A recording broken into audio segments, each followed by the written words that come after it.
Hey everybody, Aaron Blaise here, and I am talking to you from Shanghai, China. I'm on a month-long tour of pretty much all of Asia. I'm going to China, Singapore, Myanmar, and South Korea. I'm working with the Dulwich schools, and I'm hitting all of their campuses all over Asia. The Dulwich schools are a set of private schools based in England that have campuses all over Asia, and they have brought me in to talk to their students, ages from 4 years old all the way to senior age kids up to 18 years old. And I'm talking to everybody about animation, character design, digital painting, all kinds of stuff. It's a really cool school that they have here, and it's really great that they've brought me in to talk to them, and I'm hitting campuses everywhere.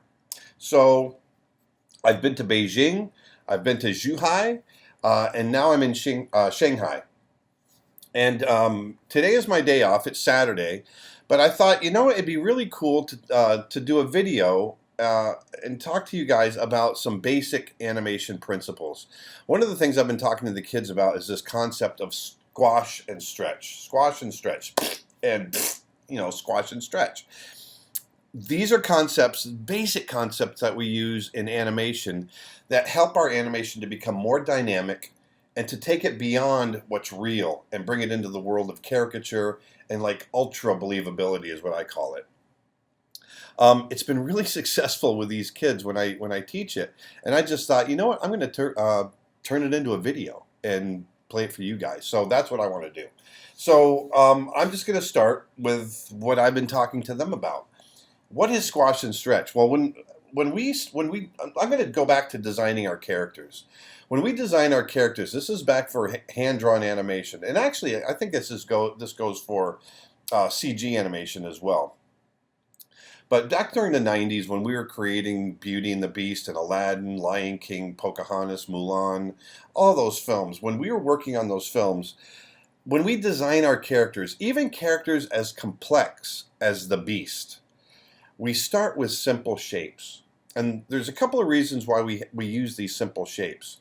A simple shape allows us to create a framework on which to build and add all of our features, the nose, the mouth, the muzzle if it's an animal, ears, everything. We kind of plaster those on almost like a Mr. Potato Head, if you can imagine that. We can put our features onto those simple shapes, and then we can move them around a lot more easily. But the other thing that it helps us do is do our squash and stretch. And now one of the first things we learn as animators, and I know it was the first thing I did, and every animator I know it was the first thing they did, and that's a bouncing ball. And the reason we learn about a bouncing ball is because it's a round shape. And as it falls faster, as gravity pulls it down, it's going to stretch. As it speeds up, as it hits a surface, it's going to squash. And as it bounces back up again, it gets momentum, it's going to stretch again until it hits its peak and comes back to normal. And the reason we learn that, there's a couple of different things. We understand timing. When you want to replicate physics, like gravity, something has to fall slowly and then speed up. And then it hits the ground and it has to go fast again. And then slow down for gravity to be pulling on it, to pull it back to Earth. And so in order to do that, we need to understand the spacing in our drawings, and that helps with our timing. And then the other thing is that squash and stretch, and that makes things malleable and makes things dynamic. And the reason we do that with a simple shape is that if you can do that with that simple shape, then all you'd have to do later is add the features, and you've got a character that you can squash and stretch. So this first exercise is pretty much the basis for everything we do. As a matter of fact, I saw someone write a comment after I posted one of the tests that I did with the kids, and he goes, "My mind was blown when I realized everything was the bouncing ball." And it really is. So I'm going to jump over here, and let's just stop talking for a little bit, or at least let's start drawing. And I'm going to come into my animation right here, and I'm using TV Paint software. I love this software. I use it for everything. And I just think it's great. So if you're looking for some great animation software, I really recommend TV Paint. But let's go ahead and start with a ball. So a ball, I'm going to start with it hanging up in the air. Now this is basic animation. So for you guys that are more advanced or intermediate, this is going to be old hat for you. But I want the beginners to at least see why this is important. So we're going to start with this ball, and we're going to start with it hanging in the air. That's where I want it to start. So I'm going to start with this hanging in the air ball. So I'm just going to go ahead and draw it right here, just like so.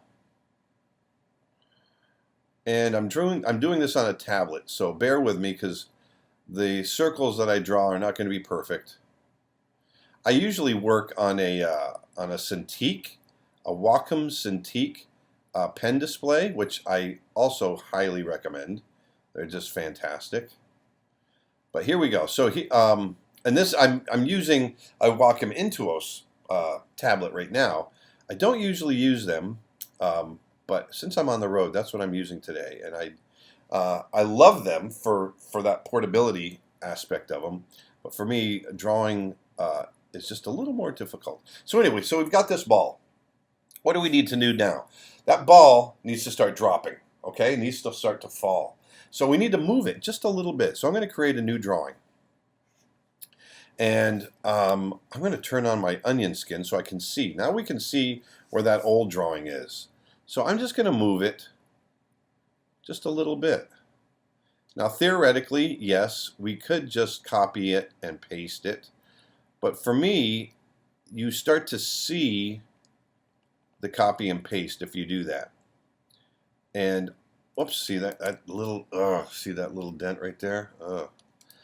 I don't mind little dents here and there, but that one stands out to me. The copying and pasting, it's the lazy road to go, and you notice it even between two drawings. It looks like it sticks. So once again, I'm thinking about a little bit of shadow off to the side, and we got a little bit of movement between those two right there. So let's go to the next one. Now, as that ball starts to fall faster, what's going to happen? It's going to speed up, right? Because gravity's pulling it. It's going to speed up, and therefore the drawings will start to get further apart, and their spacing. So I'm just going to space it just a little bit further right here. And also, as they get further apart, we're going to slightly, ever so slightly right here, start to stretch. And I mean slightly. It's still basically a circle. But in my brain, I'm trying to pull it. I'm pulling it from the top, pulling it from the bottom. I'm wanting to stretch it. And it's also important to note that when you squash and you stretch, it's important to try to keep the same volume, okay? So if it's going to stretch, it's going to get thinner, okay? I'm not going to stretch it and keep it the same width because then the volume will grow. And the volume means like the area inside that circle. I want the area inside that circle to stay the same, okay? And I'll show you what I mean on the next drawing. So let's go to drawing number 4. Once again, it's falling faster, so I'm going to give it more space. And I'm going to stretch it a little bit more. So now you can see I've got this egg shape to the ball, but also see that it's getting a little thinner. It's a little bit thinner, but the volume's basically the same. It's a little taller, but it's also a little thinner. Okay? So now if I were to scrub back and forth, you can see there's a tiny little bit of animation we're starting to get. Remember, this is the basic concept for everything we do. If this was a character, think of that remember I was saying the round head, a round ball with the features being placed, and we can squash and stretch that head. So I'm going to give it a little bit more distance, a little bit more stretch, still trying to keep that volume. I think I've moved it a little too far over to the right or to the left, so I'm going to move it back over. I tend to be a little picky when it comes to my up and down. I want to make sure that it's really straight up and down on the path of the ball. And another little shadow on the side. I like to add that little shadow, give it a little volume. So now we're really starting to stretch it. I like to, when I do my squash and stretch demonstrations, I like to really, if we're going to stretch this thing, let's really stretch it. So here, it's getting faster still.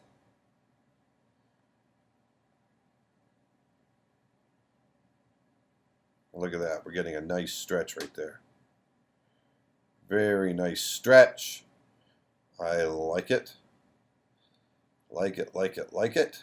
There we go. It's not hard. Animation should be fun. Look at that. It's just like, it's almost like it's drippy. I want to really stretch this baby out. We're going to make it, my favorite word is squishy. We're going to make it squishy. All right, so here we go. Really stretching it out now. Look at the distance too. Look how far we've gotten it to travel between two drawings. So there's a really big stretch. Same volume, basically the same volume, but now we've really stretched this ball out. It's falling very fast now. So the more distance that it has to cover, we want to stretch that ball to cover that distance. Okay?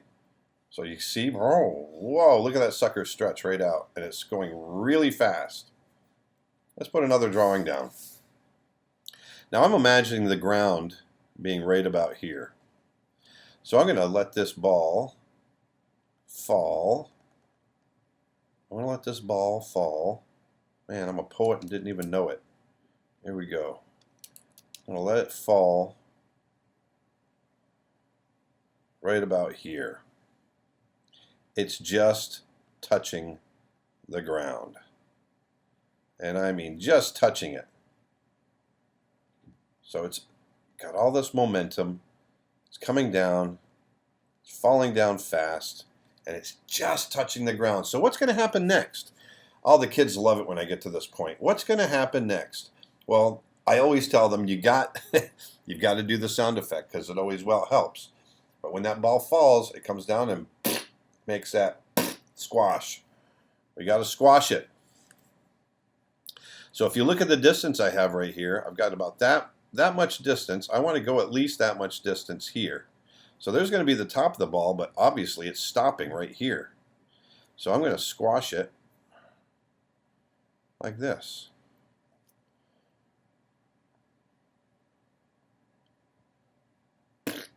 Just squash like that. Just like that.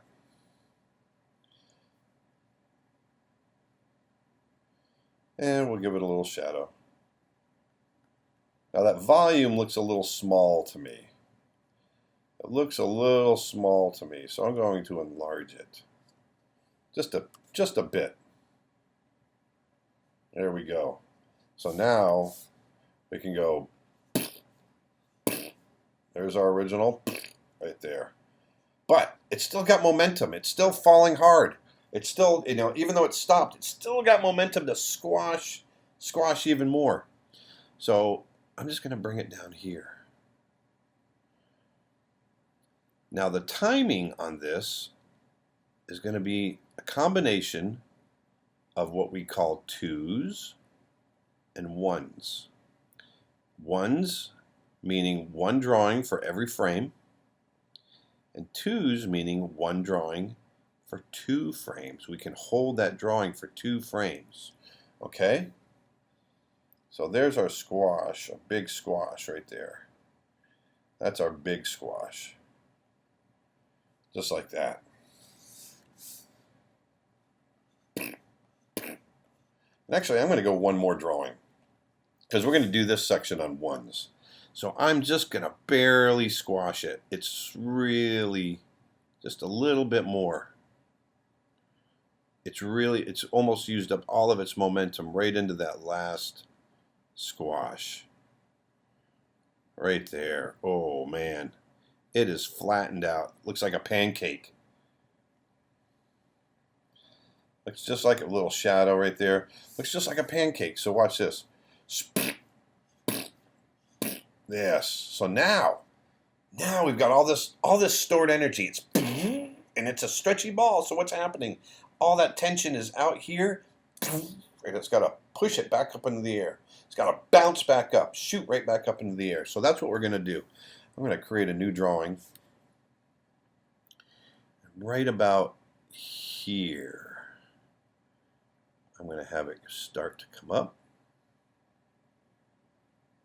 Remember the volume. You want to keep that volume consistent. Just like that. Yes.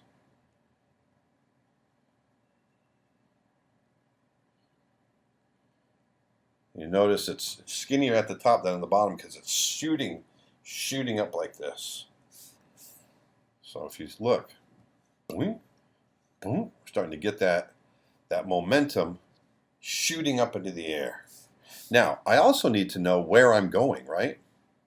So I'm going to copy this. If you're following at home on a piece of paper, just take that first drawing and put it on top so you can see where you're going. See, I need to see where I'm bouncing back up to.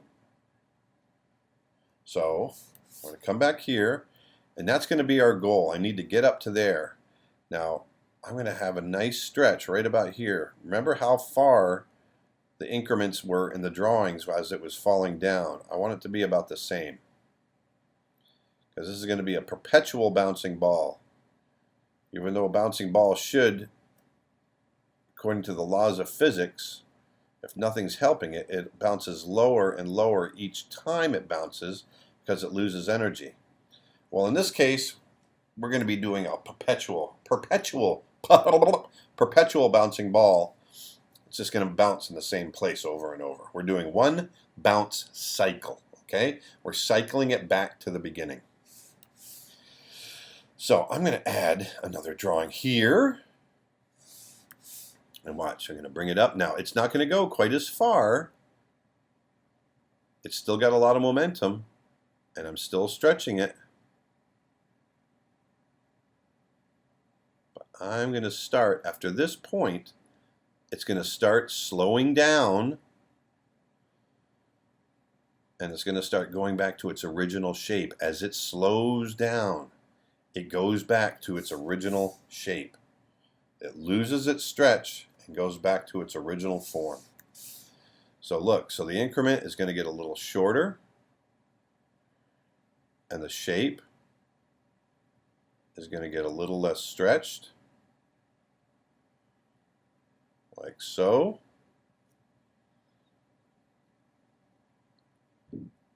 This is our bouncing ball. The bouncing ball, the bouncing ball. Remember, the other thing too to think about is that timing, okay? That amount of spacing that we have between each drawing. I'm basing everything off of 24 frames per second. That means there's 24 drawings, 24 frames of film are going through the camera every second, okay? So if I were to do ones, that would be 24 drawings per second. If I were to do twos, that's one drawing for every 2 frames. That's 12 drawings per second. Still a lot of drawings. We're going to be doing a combination. We're going to do several that are on twos, and then most of the rest of them on ones. Okay? And I'll show you what I'm going to do in just a sec. So let's go to the next drawing. Boom. There's another one. I'm going to give it a little less spacing, a little less stretch. Actually, I don't like that one. I'm going to do that again. A little less spacing. Make them a little wider. That's what I wanted to do. And a little less stretch. There we go. There we go. Right there. Boom. Animation, it's fun. Animation is fun, and it should not be painful. Don't let it be painful. There, so we're shooting back up into the air.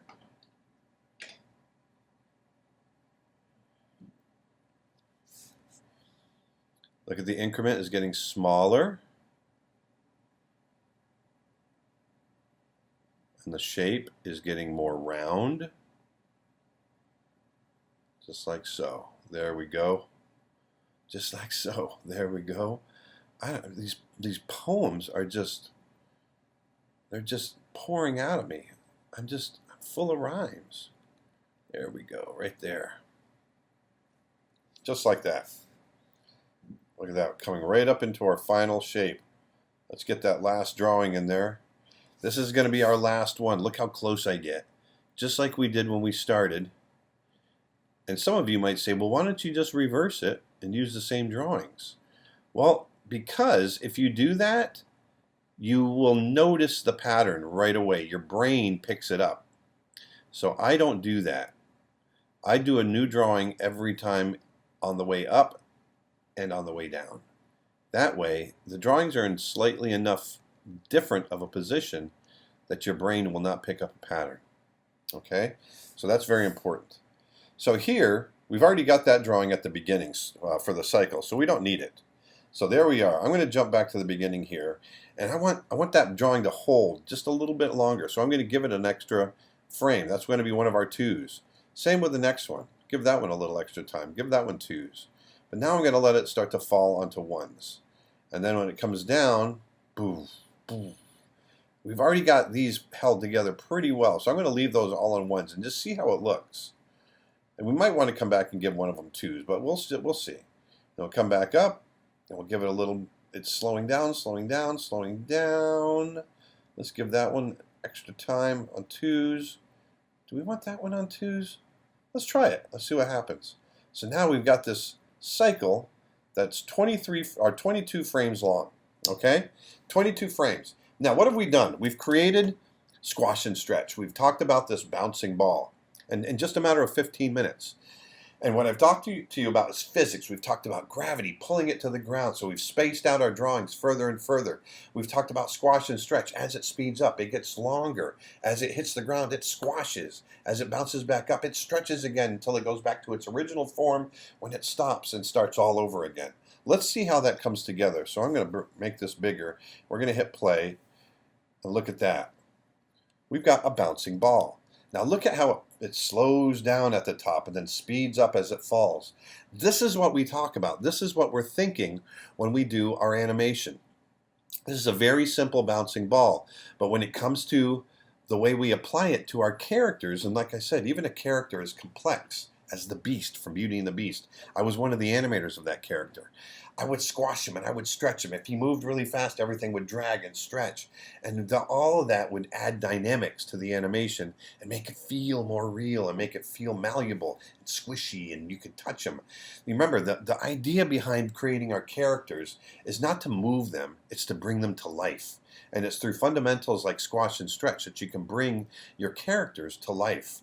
Let's try one more thing. This is going to take a little bit longer, maybe about 20 minutes, but I think it's worth doing. I want you to see, at least from a character standpoint, how the squash and stretch applies.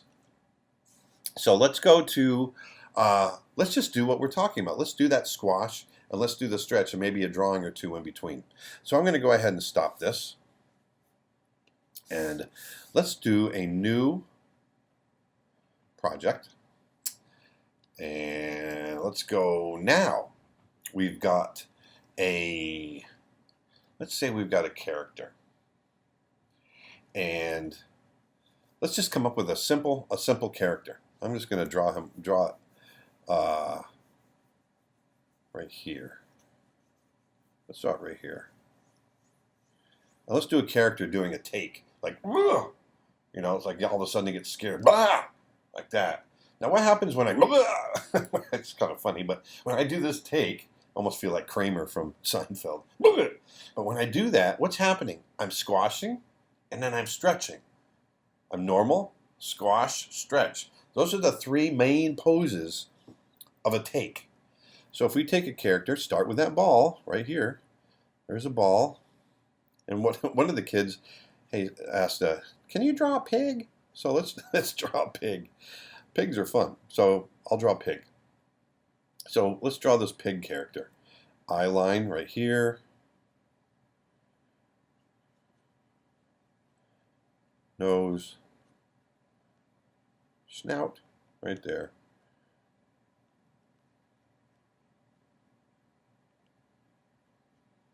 There we go. And maybe a little mouth right here. Eyes.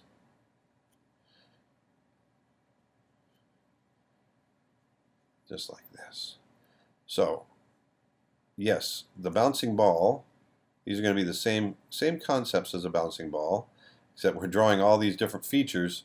So it takes a little longer to draw each drawing. We're not just drawing the circle, we're putting all the features on. Maybe give her some eyelashes. I don't know if it's a he or a she yet, but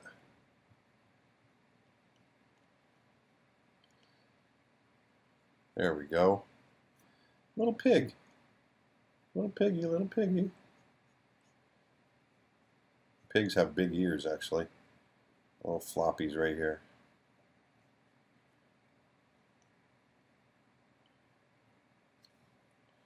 There we go. Actually, I'm going to bring that jaw, those jowls, let's bring those jowls way down into a big piggy.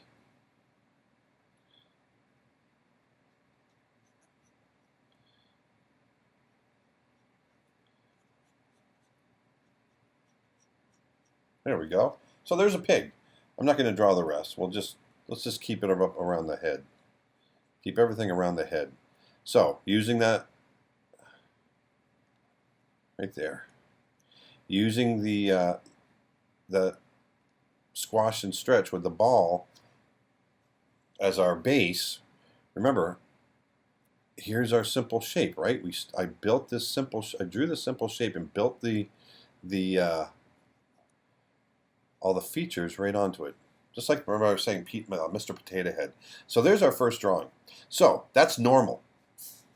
Let's go to our squash, because she's doing a take. She's, going back, and so she's going to squash down. So I want to do that. Oops, let's turn on I got to turn on my onion scan. There we go. Remember, in animation, you want to act it out. We are actors, okay? So I'm going to squash her. Whoops, boy, that was a really bad oval. Let's try that again. Squash her here. Trying to keep the same volume. There we go. Let's see where I want to move that. I want to maybe turn that a little bit like this. Let's bring it right in there. So she's coming down like that. So here, let's squash that face. So her head, I'm going to make her a little closer. Maybe bring her just right about here. There we go. So those cheeks, I'm going to squash them way back here. Squash. And I'm going to have her, as she's looking which way? You're the camera looking at me. So she's looking this way. I'm going to have her turn like this. So she's going to turn towards us, towards the camera, just a little bit. And I want to squash her snout too. And it's dragging a little bit. That's another principle we haven't really talked about, but it's going to drag a little bit. But when she squashes, everything squashes, including that muzzle. So look, squash, squash. Everything is the bouncing ball. Remember that. Everything is the bouncing ball.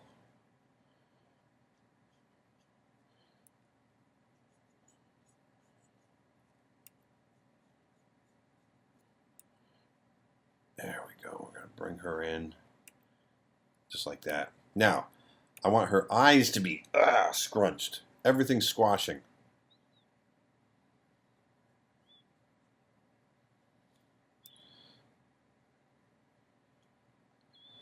See there?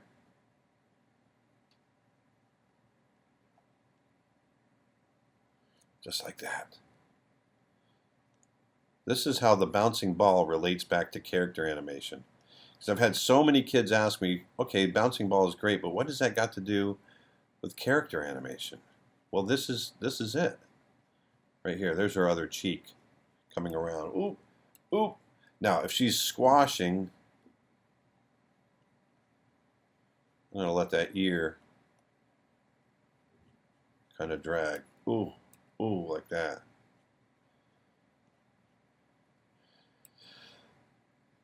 And then this ear will probably almost stay right in place, but it's going to drag. It's going to fold over. And And oh, what am I doing? What am I doing? I'm messing up here. It's going to push out here. Like that. And kind of drag this way. There we go. This is what the bouncing ball has to do with character animation. It's the squash, it's the stretch, it's the timing. I'll let that hair drag a little bit, like that, just a touch. But now you can see, oh, there's that squash. It's normal face, squashed face. Okay? It all comes back to the bouncing ball, always. Let's give her a little lip. Right there.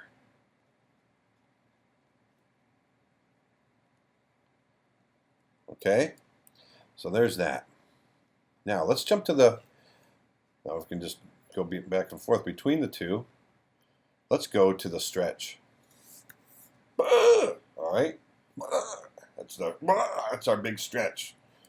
So from here to squash to stretch. So let's do that head.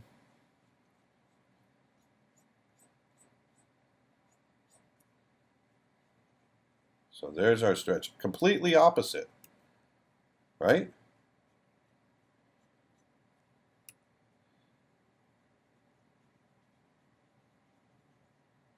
And what am I doing with that snout? I'm stretching it as well, right?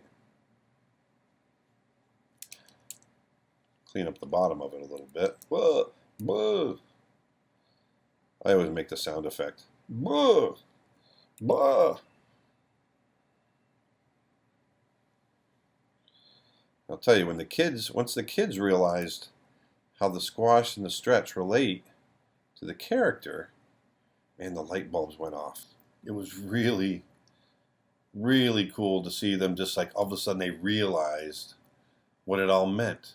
It was great. So here I'm going to have that mouth drag, but I want that mouth open as well. So if I flip, bah, bah.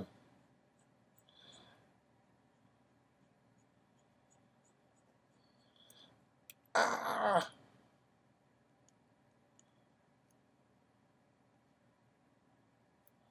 Oh, oh, there we go.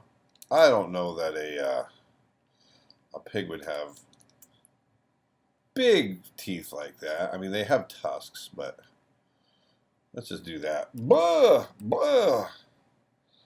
There we go.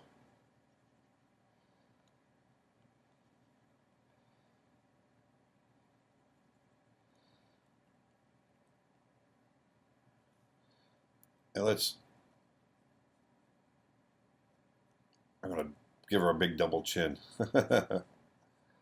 Wow. Maybe she's coming back like that. Oh! Now, let's come up to the eyes. Let's stretch the eyes. They're squashed there.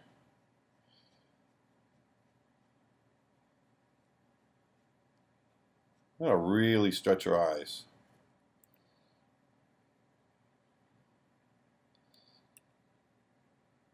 Really make them scared.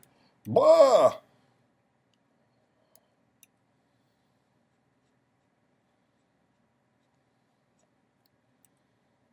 There we go.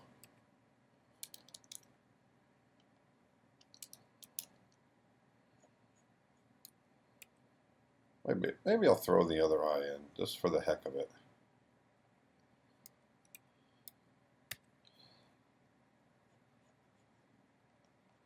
We'll just do that.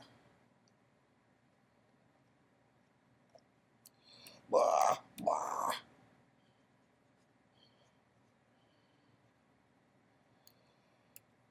And let's pull that ear right down.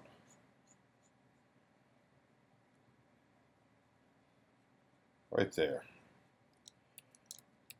That ear is dragging. Dragging. So is the other one. Stretch. Stretch that ear right out. Whoa, whoa, whoa. See that? The ear follows the direction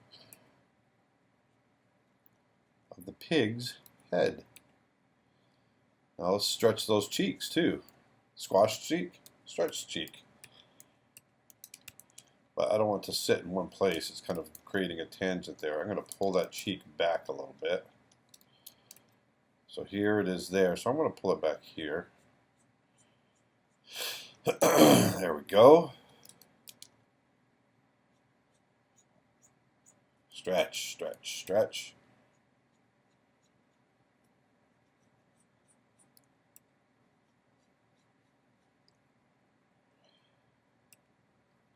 What I didn't do before is kind of bunch up that. There we go. Whoa! Big stretch. And here, just in 3 drawings, you can kind of see the concept of stretch and squash. Or squash and stretch, however you want to call it. Let me turn this off. I'm going to turn off my light table so you can see this a little better. And squash, stretch. Normal, squash, stretch. This is the application of squash and stretch to a character. Now remember, I was talking about starting with a ball. Simple shape, you can squash it and stretch it. Now we add those features onto that ball, and then we still squash and stretch it. That's it. That's pretty much the basis for everything. Now, if we wanted to get smoother action out of this, then it's just a matter of adding in-betweens, right? But I want you to see that squash and the stretch in the character. That's how it translates. And it's really cool when you can get this dynamic. It's a lot of fun. And trust me, even with animation that, I'm going to erase that back just a little bit so it's not so distracting. Even with animation that is technically not as cartoony, something that where we're not pushing it, like Roger Rabbit would be something really cartoony, whereas The Lion King, you know, we would hold back a little bit. But even in The Lion King, we would squash and stretch our characters this much because it's all about adding dynamics to our animation, adding it, making it more real than real, I always say, you know, really pushing the caricature of not just the look of a character, but the movement, all right? Caricaturing real life. Remember, it's the job of an animator is not to move things, but to bring things to life. And it's through these principles that we do that. So, really quickly, in just 3 drawings, that's the application of squash and stretch. Blah! Blah! Look at that. Blah! Just 3 drawings. You can see it animate. Blah! Blah! There it is. So, here's our bouncing ball. Squash and stretch. Stretch and squash right there. And then here it is applied to a character in just 3 drawings. Squash and stretch. Whoa! Big take. Whoa! Whoa! Wow! All right. So that's squash and stretch. I hope that helps you. Once again, it's a very basic, fundamental kind of approach to animation, but it is the foundation for everything we do. Like I said, big light bulbs went off when we realized everything in animation is squash and stretch. So if you can master this, if you master the timing, master the squash and the stretch, and you apply it to your characters, you're 90% there. Everything else is just finessing, okay? So thanks for watching. If you want to see more animation lessons, hop on over to my website, creatureartteacher.com. I've got full animation courses there. I've got anatomy courses, character design courses, digital painting courses, animal drawing courses, all kinds of stuff. So check out creatureartteacher.com. It's the art of Aaron Blaise. That's me. And hopefully I'll see you again. I'm going to get back to the United States after my tour here in Asia. I'm here for 10 more days, and then when I get back, I'm going to be completing more courses. So thanks for watching, and I'll talk to you later. Thanks. Bye. Hey, thanks for watching. If you liked what you saw, please hit the red subscribe button down below. Spread the word. And also, if there's something that you're not seeing that you'd like to see, let us know. We'd love to hear from you. Thanks a lot.